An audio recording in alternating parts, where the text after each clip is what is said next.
నమస్కారం. వనవానికి స్వాగతం. ఈరోజు వార్తలలోని ముఖ్యాంశాలు. రంపచోడవరం ఏజెన్సీలోని వందన్ వికాస్ కేంద్రాల ద్వారా సేకరించిన మరియు ప్రాసెస్ చేసిన జీడిపప్పును వినియోగదారులకు విక్రయించేలా ప్రోత్సహించాలని ఐటీడీఏ ప్రాజెక్ట్ అధికారి స్మరణ్ రాజ్ సూచించారు.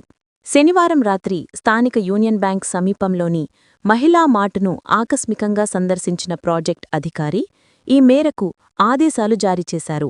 రంపచోడవరం ఏజెన్సీలోని వందన్ వికాస్ కేంద్రాల ద్వారా కొనుగోలు చేసిన జీడి పిక్కలను ప్రాసెస్ చేసి సరసమైన ధరలకు విక్రయించాలని మహిళా మార్ట్ ప్రతినిధులను ఆయన కోరారు. అదేవిధంగా ఈ ప్రాంత ప్రజలు మహిళా సంఘాల ద్వారా ఏర్పాటు చేయబడిన మహిళా మార్ట్లలో వివిధ రకాల నిత్యావసర వస్తువులను కొనుగోలు చేయడం ద్వారా మహిళా సంఘాలను ప్రోత్సహించాలని ఆయన పిలుపునిచ్చారు. మార్ట్లో విక్రయిస్తున్న వివిధ నిత్యావసర వస్తువుల ధరలను కూడా ఆయన అడిగి తెలుసుకున్నారు.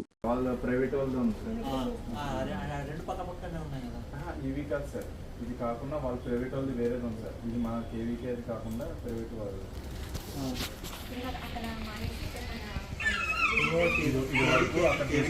తీసుకున్నాం.